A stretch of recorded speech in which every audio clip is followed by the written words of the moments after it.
Hello everyone, we are going to explain you the process of making wine. My name is Jorge Loaiziga, this is my colleague Jose Tito and Judy Perez.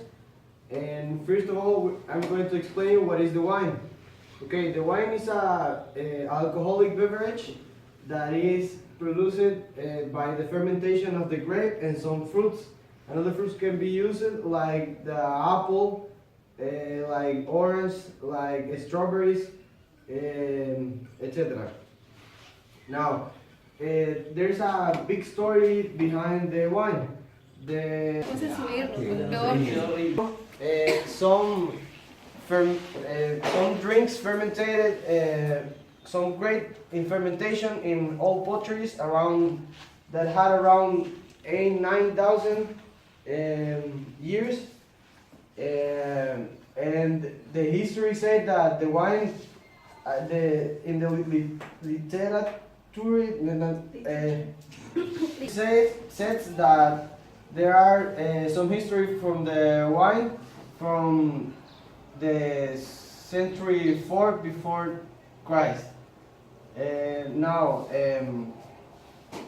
there are many ways of making wine, but that it depends of the person who is producing the wine.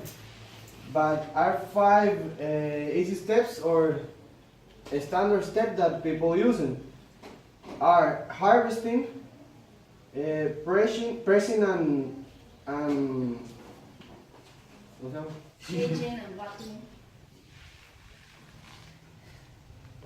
fermentation, and finally the aging and bottling. Now we're going to have a little activity. We have some wine here. We have, and we are going to give a little sample of wine to the audience, and they are going to try the wine. They are going to explain what they are tasting, what they are feeling about the wine. Hi, my name is Judy Perez. I'll be talking about harvesting. Harvesting is the first step and is one of the most important part of the process of making wine. To ensure an excellent wine, we have to be cautious, or we have to do everything perfectly when we harvest. The moment that grapes are picked, it determines the acidity, sweetness, and flour. Grapes have the acids, esters, and tannins to consistently make natural and stable wine. Tannin gives the texture to wine, it adds bitterness, and astringency, and more important, it gives the wine that taste that is like something dry. Even though it's a liquid, it's some like a contrast, but if you have ever tasted wine, you know that it has a taste that is something different from other type of liquors. The plants of the grape, well, the real wine is made out of grapes. I don't know if you heard about that already. You can make wine from apples and some other fruits, but the real wine is made out of grapes, and because these fruits give the acidity, tannin, and sweetness that the wine requires for the fermentation. Okay, this is all. Talking about the steps of crushing and pressing.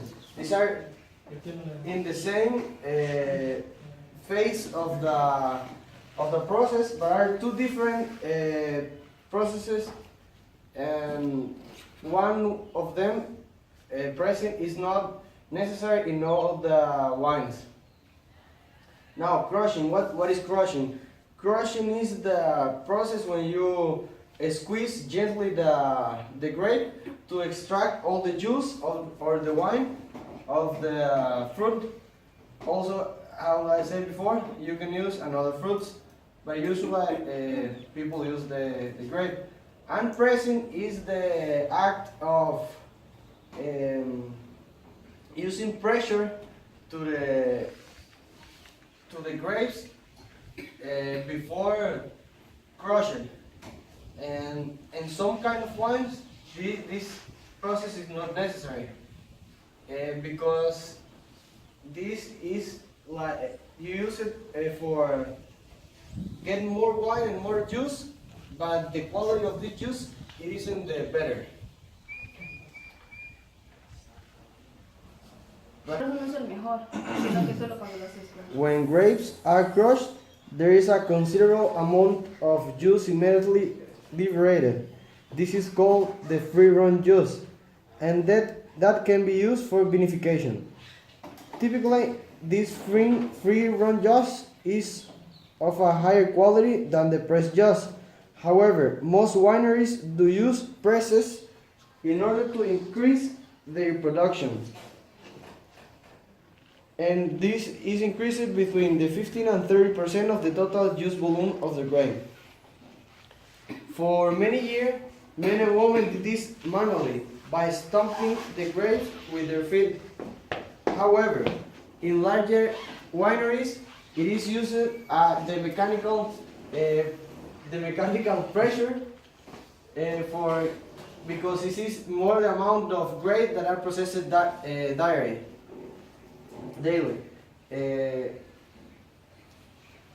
Okay, there are three types of wines. There are the red wine, the white wine, and the rose wine. The three had three different processes between that are in the process of squeezing and pressing. Now we're going to do a little activity with wine because our audience gotta go. And my partner is going to explain the activity. Hi again. The activity is just to taste the wine. You will comment about the taste and the acidity or sweetness of it. So you can come and get your cup of wine. Individually, please, so we can make it. I will give it to you.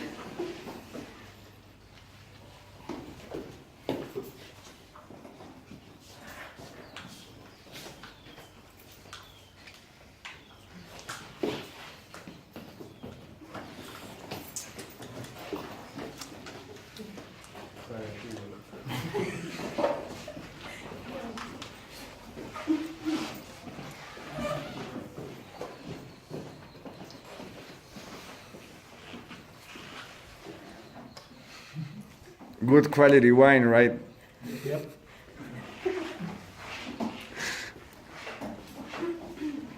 I don't know who can give me a comment about the wine right now.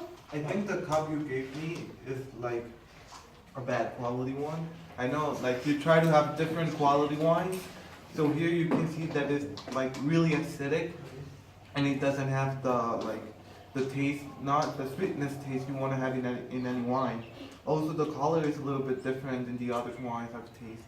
Yes, I know it's right. And this type of wine was made with the pressing process instead of crushing. When we do that, we get a really bad type of quality of wine, and that is the one we got. And another one.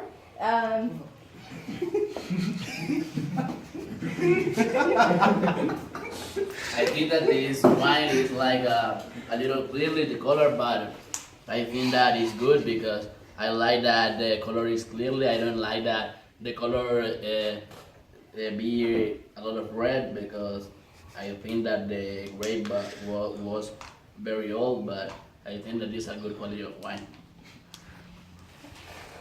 And who else? Well, I like this type of wine. I don't know, but the level of sweetness is very high, so I don't know. I like it. Thank you. And also to know that it's a good wine, you can shake the cup, and if the and if the cup is stained, then it's not a good wine. It doesn't have to stain the cup.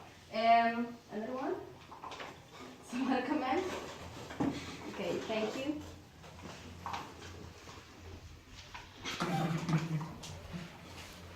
Personally, I think this is a good one.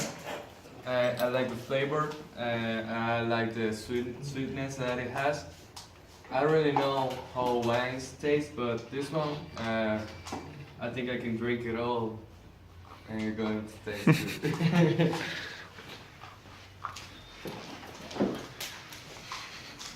Um, this type of wine, it tasted a little bit citric, and I like it about it. It tastes fruital. I don't know a lot of wine, but I like this one. Thank you. Of our audience have left because they need to go to classes or to work. Some they have things to do. So we will continue with our presentation with the audience that we still have. And I'm going to talk about fermentation and clarification. A French chemist, Louis Pasteur, who proved in the 1850s and 1860s that fermentation was caused by living organisms. When the grape juice was exposed to these organisms, it underwent a chemical transformation in which the sugar in the juice turned into alcohol. We now know that organism response for fermentation is yeast. Technically, yeast is a fungus.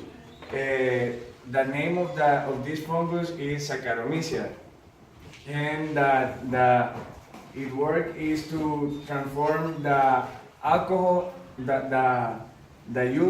the sugar juice into ethanol. Ethanol is the alcohol in wine, and basically this is fermentation. We have commercially yeast that is sold to wine house that produce a huge amount of wine. This yeast is really popular around the world because it's used for many fermentation, not just in wine. It can be used also in bread and other types of. Some wine deposits their materials in the bottom of the barrel, and these materials are yeast, cells, skin of the grapes, and these wines deposit their suspended materials very quick, and the supernatant wine remains nearly brilliant. This is particularly true when 50 gallons of wooden barrels, which have graded surface to volume ratio, then large containers are employed. The rough interior of these wooden barrels help to the fermentation too, because it gives a specific sour to the wine.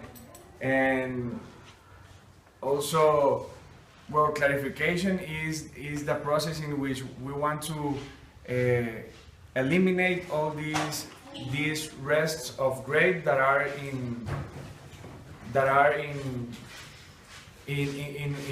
wine. Like I said, the rest can be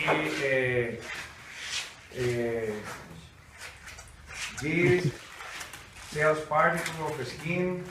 The removal of these suspended materials during aging is called clarification. The main procedures involved are fining, filtration, centrifugation, refrigeration, ion exchange, and heating.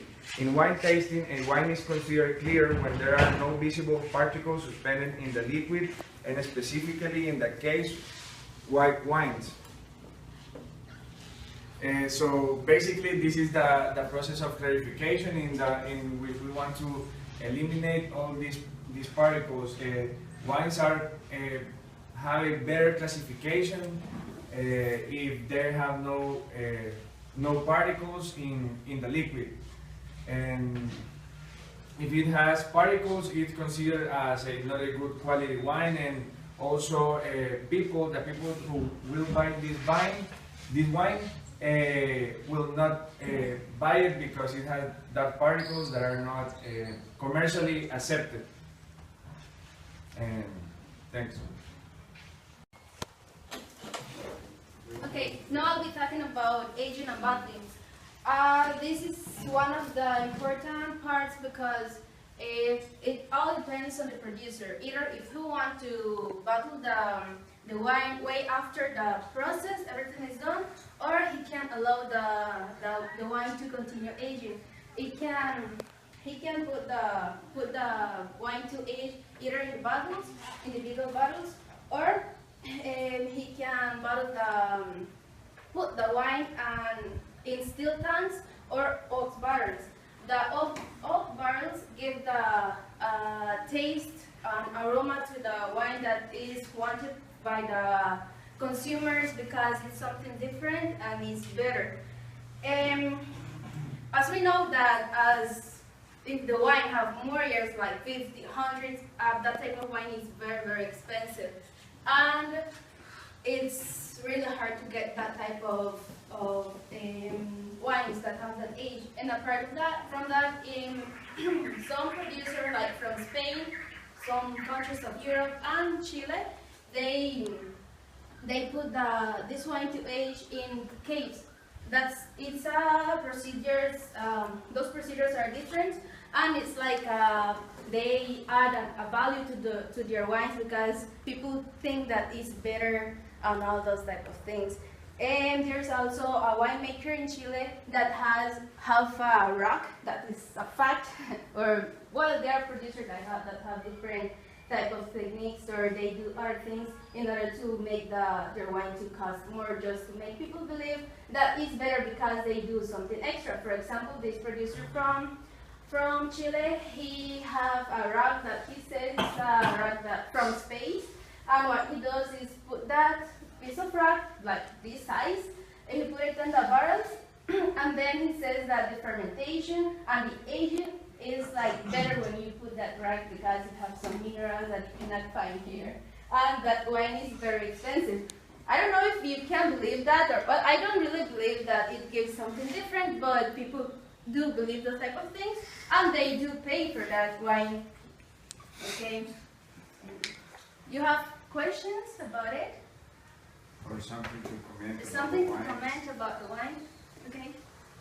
What is the difference of the grape wine and the apple wine? The principal difference? Principle. Okay, as we know that history talks about wine, but everything says that wine was made from grapes, like Jesus time, that era. The point here is that grapes is the only fruit that provides the sweetness, the bitterness, and the acidity to and something extra that is named tannin. That makes the fermentation even better, and the taste is better too. So that you cannot find those things or those elements in other fruits like apple. We cannot compare an apple to a grape.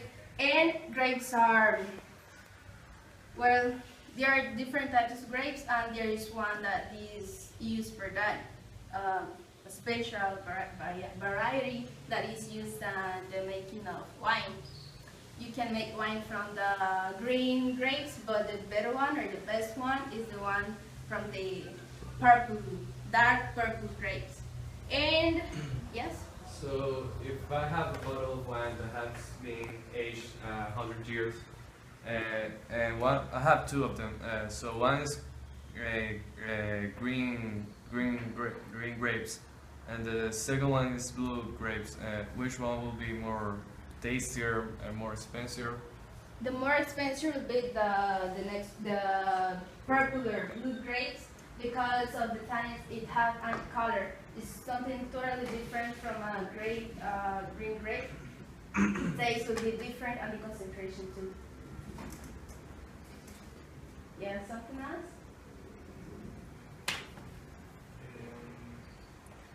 About the aging. What does the aging to the wine? Okay, about your question and about the question of your colleague is that, okay, there's a difference between the grapes, the blue grapes or purple grapes and the green grapes. The green grapes doesn't have the tannin, it just has the acidity. If you put green grapes to age and the real or wine made of grapes, purple grapes, is that purple grapes have the tannin and the taste will improve or will be better and it will work as a preservative. In the part of green grapes, it doesn't have tannin, it has the acidity and that can work as a preservative too, but it will never compare tannin to the flower, the taste, and the color. So that's different. Okay. Well, I want to say something. Yes. I think that the wine could be in the future like a solution for the alcoholic people. I mean, I don't trying to say that would be like the alcoholic people only drink wine because it could be several problems, but I think that maybe if the alcoholic people try wine, they left a little of drink alcohol. So I think that it could be like a good solution in the future for the people.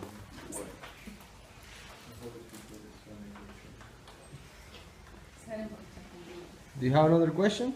Yep. What is the type of grapes that you use on the wine productions? Okay, there are several types of grapes that you can use.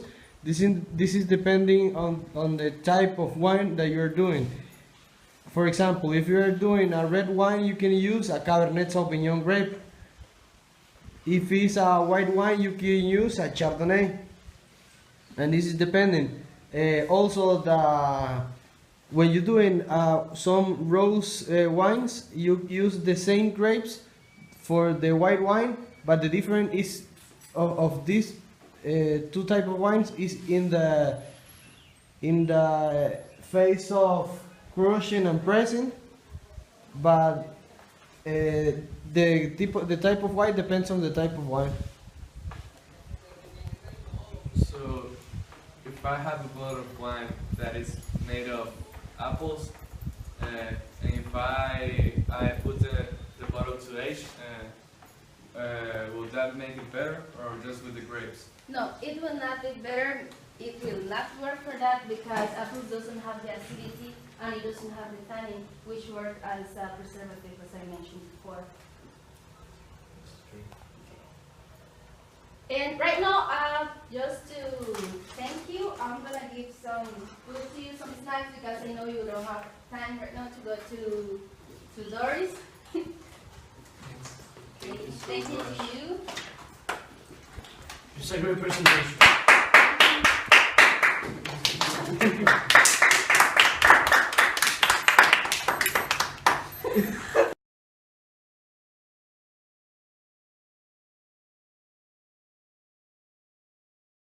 You know that guy in your group of friends that always brings wine to the party just so he can talk about it? He's always saying things like, ooh, there are notes of bacon. Really swish it around and you'll get those hints of cream soda. Really taste the purple. It may sound strange and it may make you reconsider your friends, but all those different smells and tastes come from complex chemistry that gives each bottle of wine its unique flavors. First off, sorry high rollers, but no matter how much you paid for it, a bottle of wine is about 98% water and ethanol. It's the remaining couple percent that make wine taste like wine, and more specifically, makes a Shiraz taste different than a Pinot Noir. It comes down to three things: grapes, soil, and climate. If you think all wines are pretty much the same, they ain't. There are more than 10,000 wine grape varieties in the world, all producing different tastes and smells when made into wine. Dirt is also a big factor. Famous wine-growing areas like France, California, and Chile have distinct minerals in their soils across their vast geographies that make wines different. There are up to 60 trace elements in wine that help identify a soil or grape variety. Researchers can even identify chemical fingerprints in wine that point to the exact trees used to make the wooden barrels that wines are aged in. It's like wine CSI, but with 100% less Caruso. The other huge factor is climate. Winemakers know that cold climates produce lower alcohol wines with more subtle flavors, while warm regions make more robust wines. That's because the ripening process that produces sugars and many flavor molecules slows at cooler temperatures. Once the grapes are crushed, natural and added yeasts begin to eat the sugars, turning them into alcohol and carbon dioxide. The carbon dioxide gas is allowed to bubble out, like yeast farts. But as yeast digest sugars and other compounds present in grape juice, they produce a host of molecules that give wines their flavor. Yeasts make acetic acid and other acids that also give wine their tartness, and derivatives of pyruvic acid contribute to red wine's color. Yeasts also make diacetyl, which gives Chardonnays their buttery aroma. And then there are hundreds of other molecules that give wines very specific flavors. For example, scientists have figured out that methoxypyrazines make some wines taste a bit like bell peppers. Different molecules give the flavor or smell of grasses or nuts, while other common wine flavors like chocolate or even tobacco haven't even been pinned to a specific molecule. Another big component of wine's flavor is tannins. Tannins are big molecules that come from the seeds and skin of grapes and also the wood in the barrels used to age wine. Look at that big sucker. Some tannins trigger taste receptors on your tongue and can give wine a bitter taste. Others can make your mouth feel dry, known as astringency.